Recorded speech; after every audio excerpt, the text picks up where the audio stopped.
So I bought a Behringer Poly D. You can see it over there on the desk. Now I've been thinking about this for probably a year or so. I think I have seen every single YouTube video which features the Poly D. It gets absolutely rave reviews. Everybody seems to like it. There are some fantastic demos created with the Poly D out there. So I bought one. Now, as you probably know, the Poly D, in spite of its name, is not a full polyphonic synthesizer. It is a paraphonic synthesizer. Now, I knew what a paraphonic synthesizer was, although different manufacturers seem to attach slightly different features to the term.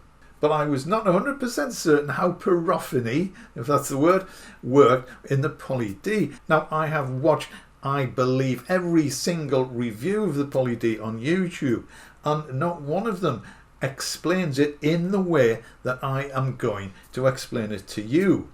Now, most of them mention it and they explain what it is and how it works, but none of them actually show you the problems or issues that can arise when using it in paraphonic mode. Now, before we jump into this, I just want to make one thing absolutely clear. I am not in any way, shape or form knocking the Poly D.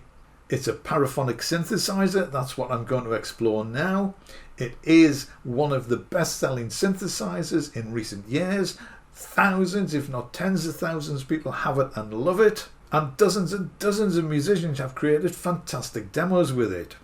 Now, I have never had a paraphonic synthesizer before, so I wasn't 100% sure what to expect. But now, of course, I know.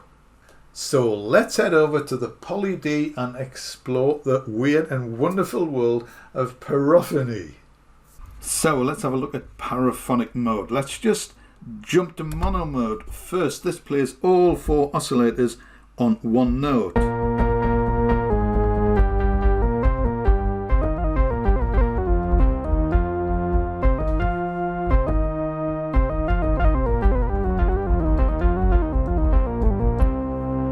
So no problem there at all. But when you switch to paraphonic mode, what happens is the synth allocates the oscillators to the keys you play. So let's just play 2 keys and let's repeat them.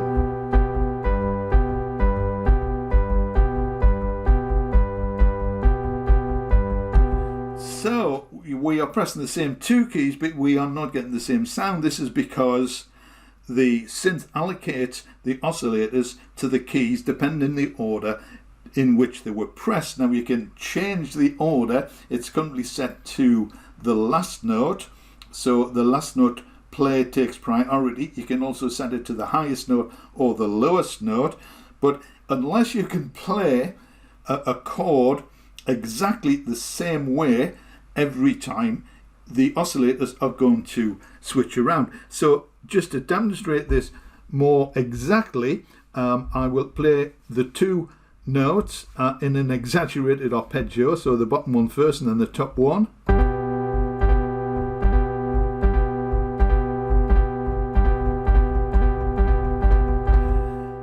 And because of the way the notes are set up, when you do that, you trigger the oscillators in the same order. If we play the highest note first,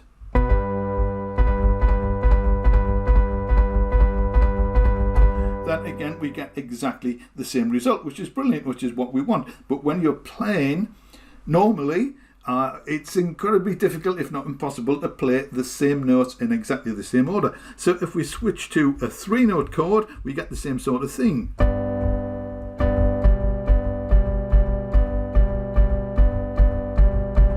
Get a variation in the way the oscillators are assigned to the notes. And again, if we play this in an arpeggiated form,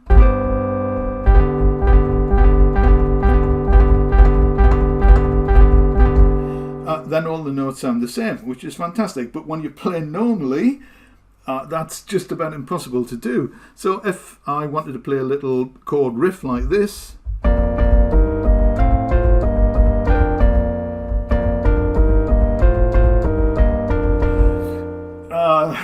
you can see the resultant effect.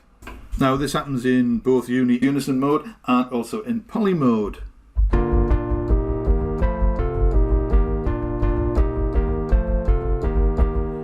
it sounds quite nice, but if that's not what you expect, it's not really what you want. Now, if you have a Poly D or perhaps another paraphonic synthesizer, you may be shouting at the screen, yes, but... And I know there is a way around it, and it's a very simple way. All you need to do is tune all 4 oscillators to exactly the same pitch and use exactly the same waveform. That way it doesn't matter which key you press or which keys you press or in which order you press the keys or how the oscillators have been assigned to the keys, because whatever key you press you will get exactly the same tone from each of the 4 oscillators. Problem solved. However, for me, I sort of think if you have 4 oscillators, one of the pleasures of having 4 oscillators in a synthesizer is the ability to, at the very least, tune them to different octaves, never mind detuning them slightly and using different waveforms. And you simply can't do that on the Poly D and get regular chords as you might expect, as I have demonstrated. It is very interesting and fun to have different sounds occur when you press different keys, particularly if you feed something into an arpeggiator or a sequencer. But for just playing the synth, I found it really strange and weird and not what I wanted at all. Now again, I'm not criticizing the Poly D, it's a paraphonic synthesizer, that's the way it works, it is what it is. Thousands, indeed tens of thousands of people have one and absolutely love it, and that is absolutely fantastic. The musical instrument business is big enough and produces enough variety of instruments to suit everyone.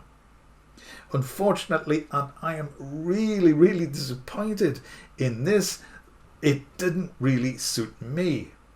So unfortunately, it has to go back. So that's really all I wanted to say about the Poly D and its paraphony. I haven't seen it anywhere else, so I thought someone should put it out there. So if you are thinking about getting one, you know exactly what you're getting. So if you did find this useful, then please do consider subscribing, ringing the bell, so you get informed of new videos as soon as I post them, and hit the big thumb. As always, I really do appreciate you taking the time to watch my videos, so for that, thank you very much indeed. And I will see you again in the next one.